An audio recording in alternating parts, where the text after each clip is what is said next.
My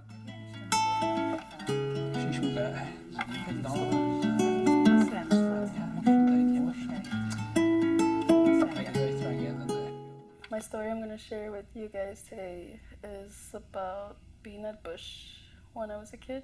I used to go to the bush a lot when I would come visit in the summers.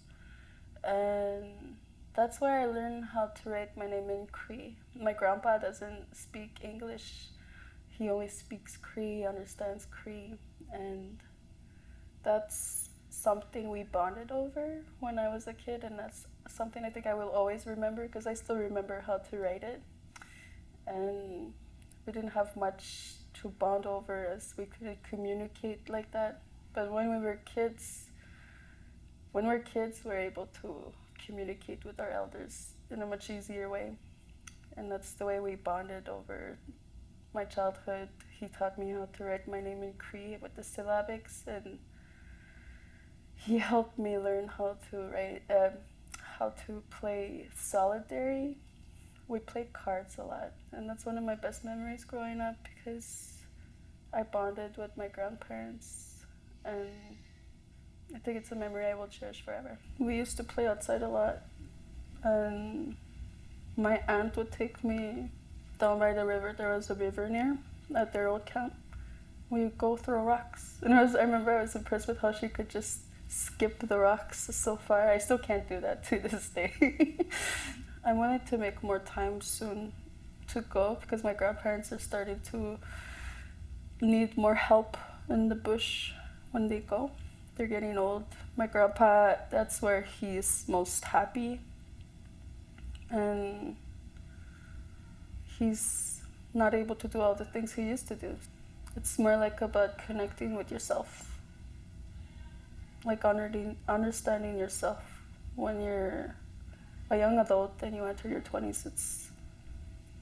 That's where you're mostly finding yourself, and it's important to take that time to connect with the land. To connect with the land is to disconnect from social media, and social media it's not good for our mental health, and learning to know ourselves. You find yourself more at peace when your mind's at peace out on the land than on your phone or your laptop or your video games. Life is not everything you see on social media. I didn't grow up here on the land, but I know that when I'm on the land, I feel safe. And it's a story I'm here to share with you guys today. I have a stutter. I've always had it all my life growing up. It's not as bad now as it used to be. So growing up, I was bullied in elementary school, all through high school, about my stutter. I always brushed it off, I laughed about it, but deep down, it was really hurtful. I've always thought that I was alone in the world. I didn't know that other people had a stutter. I was always insecure about my stuttering. Enough was enough type of thing, you know? I'll have to accept the fact that I have a stutter. So I had a chance to speak with a speech therapist, and I learned a lot from her. I would always go to school at 8 o'clock in the morning to be able to speak with my speech therapist each morning. So it made me feel much better during the days of school. Stuttering will always be in my life. I have to learn from that. I'm actually very grateful that I have a stutter, because it's me, like I don't know, it makes me who I am, I guess, because I'm very outgoing and I love to talk to people, and I'm very me. Having a stutter, I was able to graduate and I was able to have a good job that I have now. I am a Bank of Montreal customer service representative. Sometimes I stutter, but like at work, but I don't care now. So I just go with the flow now. I'm okay with it now. I'm happy with it now. So my advice to them is to like not overthink it, and like to be able to express yourself. If you want to work for something that you want, you'll be able to achieve it. First off, I'm going to start with right now, currently, I am 27 years old. I am the oldest out of 5 siblings, 2 sisters and 2 brothers. One sadly passed away back in 2010. I have 4 grandparents. Sadly, 2 of them passed away on my mother's side, but I still have 2 of my grandparents on my father's side. I also went through a lot growing up. My parents got divorced when I was not young, but as a teenager. It was a very hard thing to go through in my life. It was around the time where my sister passed away, so a lot of burden was put onto my shoulders. Being the oldest, I had to take care of my siblings and also take care of my grieving mother at the same time. When I was 19 years old, I moved to Wasampi. I reconnected with one of my childhood best friends, who happens to also be my son's father. We're not together anymore, but he's still one of my closest friends. Sadly, we lost 2 of our babies. We were supposed to have 3 children by now. And my son, Jean-Paul, I consider him my rainbow baby because he's the one that made it through my whole pregnancy. He is a big impact on my life. He helps me with a lot, even though he doesn't realize it, and he saved me a lot more times than I can count. I'm very grateful for him. Throughout my life, I've had a lot of ups and downs, roller coasters. I've lost people, I've lost friends.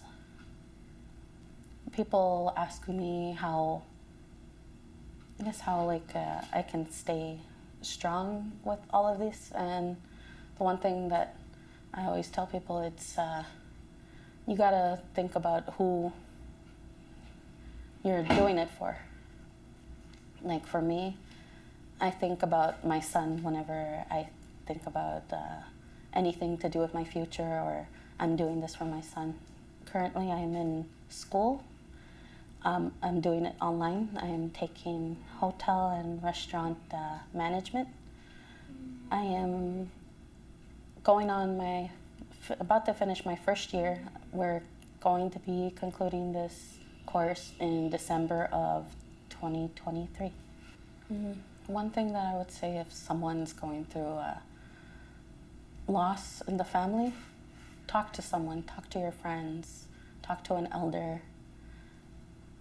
If you're going through anything else like depression or having those really bad thoughts of I don't want to be around anymore, seek some help. You may not think that no one's there, but there's always people willing to listen. There's always someone at the school, there's always someone at the youth center, the wellness, even someone walking down the street. Everyone's willing to listen. With school, the one thing that I would definitely recommend for young youth, if you feel like you're struggling, don't be scared to ask for extra help. Stay after school. Your teachers are always there to help you through anything. When it comes to a loss of a a baby with a miscarriage or stillbirth, anything like that, I would recommend talking to someone from the clinic. For me, I had a lot of help with the grieving from there. I still grieve to this day for my children that never made it, but I wouldn't be where I am today if it wasn't for all those people that helped me.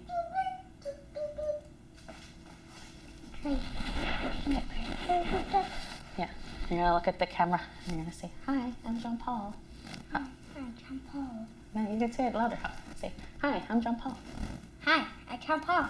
This is my son, my rainbow baby.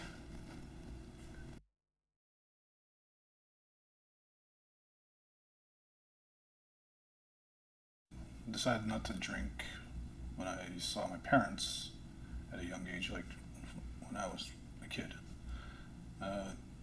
Just saw how it affected them, how they behaved, and how they acted around other people, and it's just something I didn't really like seeing. I don't know how old I was exactly, but I was just a kid when I decided against that.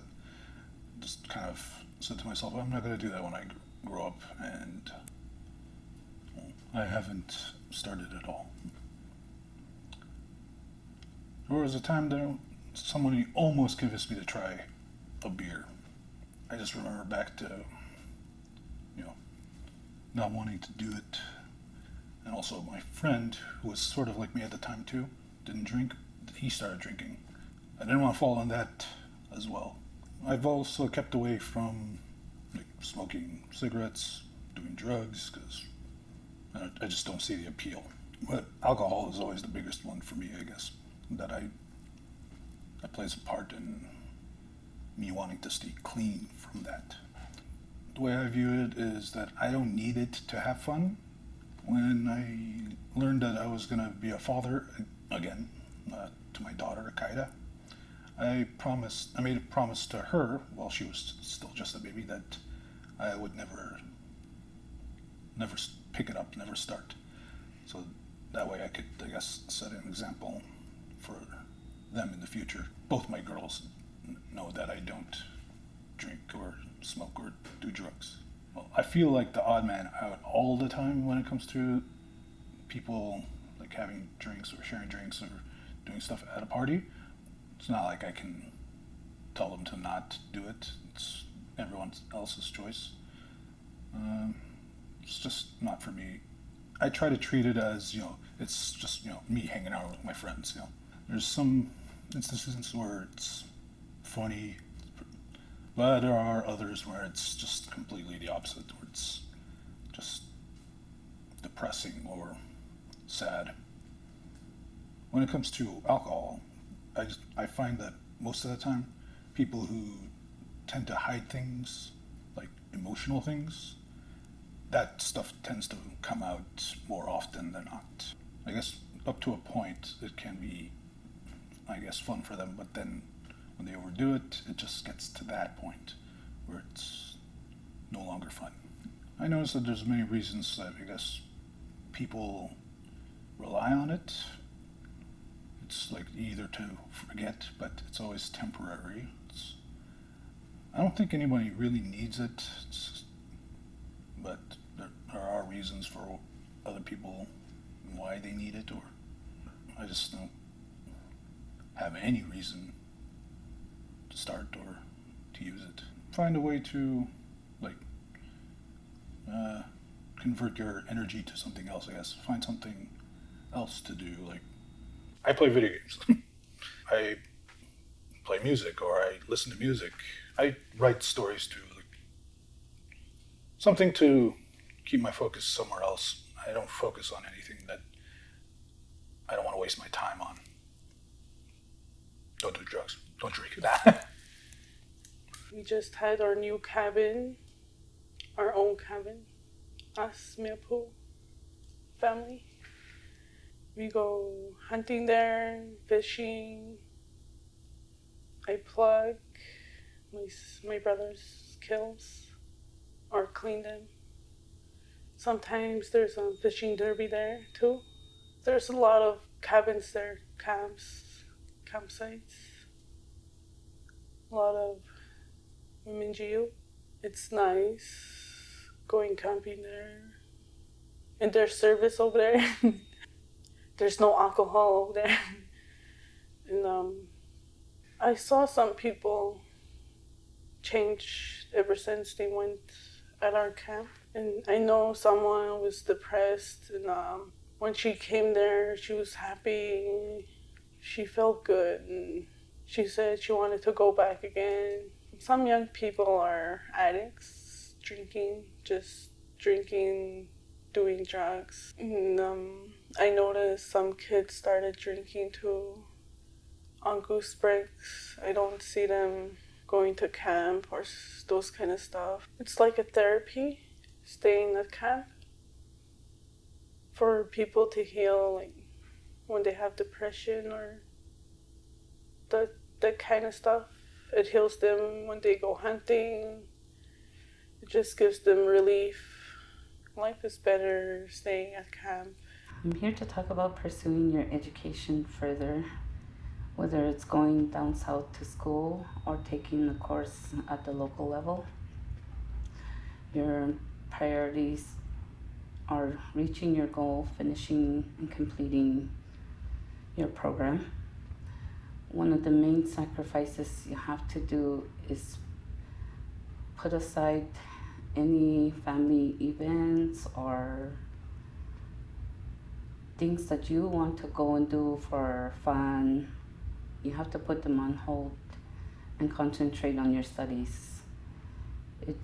It doesn't take long to do the training, to finish your assignments. It may take up a lot of your time during the training, but it will only last at least 1-2 years. That's what I've learned. I have taken 4 trainings at a local level, and a lot of times I had to sacrifice many milestones with my children. Just as one example, my child was scheduled to have her confirmation, and I was out away taking my 2-week training in another community as part of the training. So I couldn't be here, but when I asked for help, I asked my family to step up and be there for her. They were there for her. While I was taking training, I depended a lot on my family. That's the biggest step, was to ask for help. You're never alone. There's always somebody there to help out, especially when you're getting your education.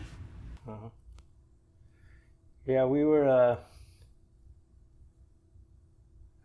camping just across the river here, south, at the time when I was 4, and I turned 5 that spring, and the year was 1961, and this old lady I told the story to my late grandma, my mother's mom, and my grandma didn't mention the story until the year 1970, as they were getting ready for the spring again.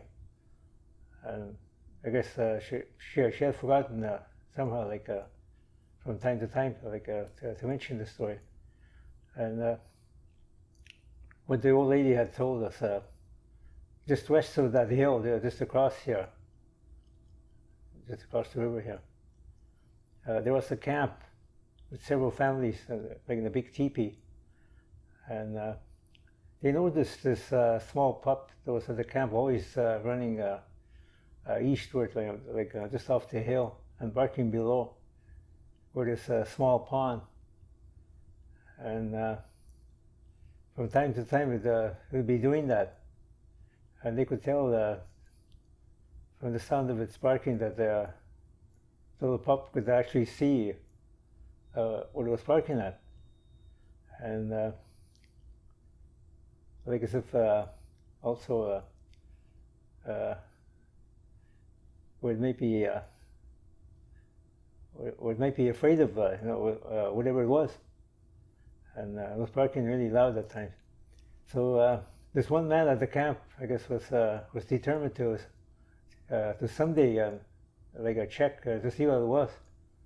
And when he noticed the dog, when it wasn't outside the teepee again, he figured it must be over there again. So he decided to check this time. Well, there was still plenty of daylight. So he walked up the hill, and he could hear it again below. So he went down to look for it. And when he got down, he found the dog that was standing west of the pond and facing eastward. And he looked carefully where it was facing, and right there he could see what it was barking at. So he decided to take the dog back to the camp and hurry back himself and tell everyone what it was. And when he got back to the teepee, he told everyone, "I just found out what it was. It's a huge reptile, a big frog, a huge frog that had gone ashore. They got out of the water and gone ashore, and it was only barking at it from one side of the small pond, and he didn't dare go near it because it was so huge," he said. And the old lady didn't say just how high it may have sat or just how wide it was, and also the length. And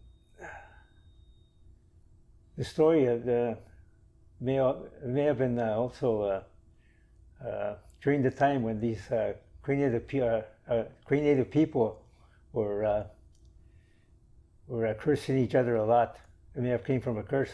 That's what people were saying after, later on, when I told them the story.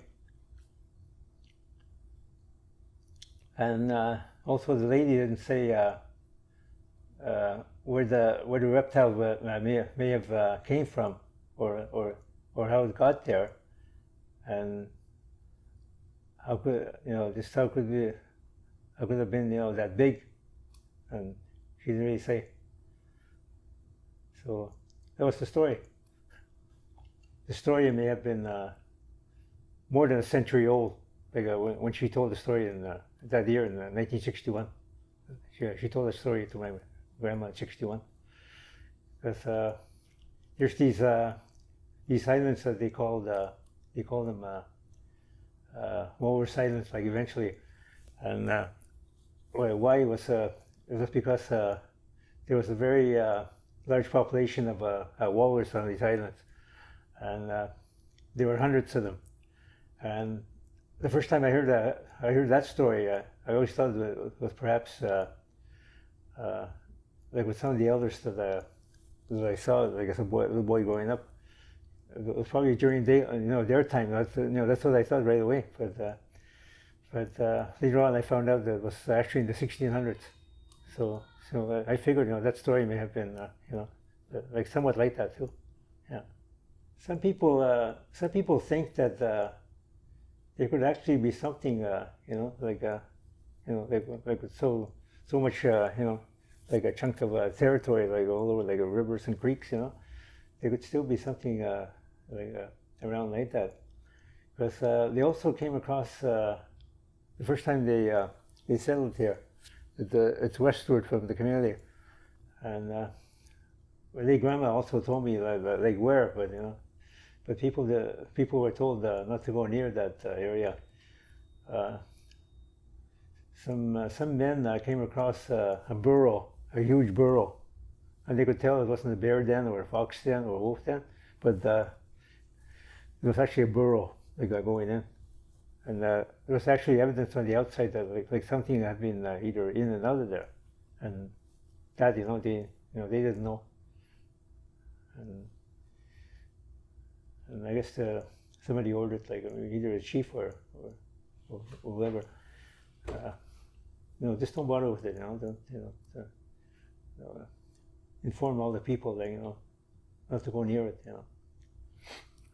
So anyway, they didn't know what it was. Yeah, there was another story, like a strange story. Yeah. like I said, it may be. Well, I figured that maybe people should keep it in mind. Perhaps like I said, there could be like something that we don't know. Like for example, that story about the Russians monster. It could be the same thing. And also out in the bay, there had been sightings, and generations back, and not knowing what it was sometimes, another whale or a seal. So yeah, there were stories, and also a lot of people do believe that there could be mermaids, yeah, because back in '69, this old man was in the paddling canoe on a very clear day, and he paddled westward to that MTL area there, where the tug comes in with the barge, and you could see something in the water. You could tell it was like it looked human. It looked like a woman with the long hair. So he figured that it could be one of those fellas, it could be one of the crewmen that are, it could be taking a morning swim, But she looked again, they disappeared. And when he went by, he could see nobody on the tug, on the outside of the tug or on the barge. On second thought, he thought, it was something else, like something that surfaced and then, went back down again. I figured, if these stories were passed on, for the school, perhaps, and in the future, they'd have these stories. Because I remember one person, was in the band council when I told that story, with that reptile. He said it should be recorded. It should be taken down. Şişme.